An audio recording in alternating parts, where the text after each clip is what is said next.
There once was a little girl. Her story was not unusual. She was a happy child, always looking at the world, into the little crevices and unseen places, curious, just like all children are. This little girl wasn't extraordinary. She was just happy. Happy, but ordinary. Ordinary in every way, except in her ability to dream. And dream she did. She dreamed everywhere. She dreamed everything. Her world was composed of colors unknown to others, visions unique to her. No one could see what she saw. But can you try? Close your eyes and open them in the midst of her journeys. Listen for what she heard and you'll be there. From adventures in the forest, where the thick foliage hid the sun and danger lurked behind the curve of every path, to gliding through the night, soaring impossibly high to see the gleaming world from God's eyes, to yes, donning a ball gown and dancing through the night. If you look hard enough, you'll be there. But this is not a story about a little girl who dreamed. It's about a young woman learning to dream again. It's about resurrection. It's about a journey back to life.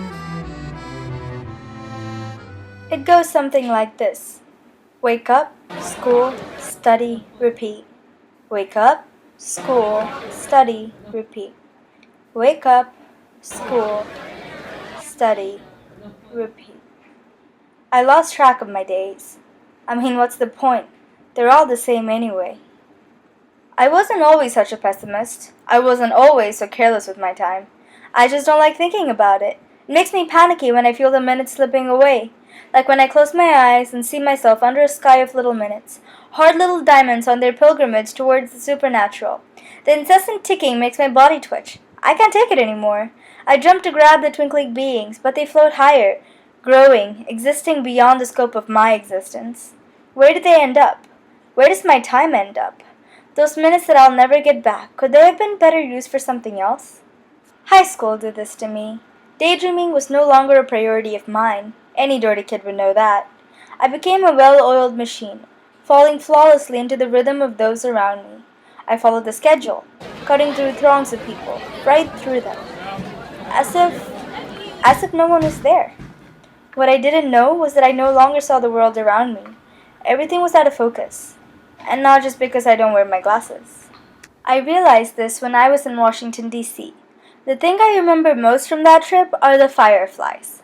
The night I saw them, they were all I talked about, incessantly about their flashing, their minuscule abdomens, and their soothing presence.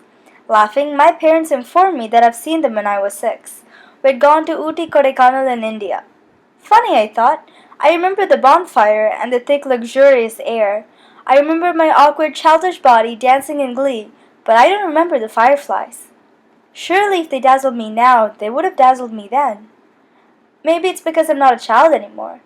Maybe we grow a new pair of eyes as we grow up. New eyes to see the deeper, warmer beings, the intersections in our lives and the little things that burn bright. That's when I understood that ignorance is not so blissful when you're ignorant of beauty. I had new eyes, but I never used them. All I had been doing was going through the motions, waking up, going to school, studying, and repeating, but never looking, seeing, enjoying, and living. After this realization, I couldn't be the same. But what constituted to being alive? I thought about it everywhere. In the car, in class, everywhere. I looked everywhere, waiting for the answer to hit me, but I found myself sighing in frustration. All it took was honesty, the realization that I had stopped living when I quit dreaming. Yes, I recognize that we should be grounded in reality, but dreaming should be treasured.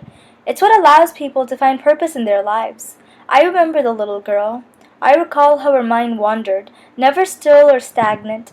It had been exhilarating, thrilling, no, liberating to never know where her thoughts would take her. But it was more than freedom. That little girl made room for dreams in her life. She looked at the world with the same excitement or hope that she possessed towards the people in her dreams. She saw the little things that make life meaningful. Meanwhile, I was heading towards a destination of getting A's, going to a great college, or graduating, but I was a static character. If I was the protagonist, no one would read the book. I once wrote this. I tried to grab the pieces of my life and construct a three-dimensional person, but in the two-dimensional plane of San Ramon, this task is impossible. I can't rise and fill in the subtle projections and contours of my mind. Wow, what a load of bull. This, I should have prioritized dreaming and hoping and truly living. I cannot blame my surroundings for my inactions. I learned a lot from my years of robotism, as I call it, like how to be alive. I, like many people, forget the power of dreams and the real purpose of living. As cheesy as it is, life is not a destination. It's a journey, and I've begun mine. It's as simple as taking a walk, stopping work to talk to friends, enjoy the things that we are most grateful for, stopping to look at something beautiful, or just dreaming.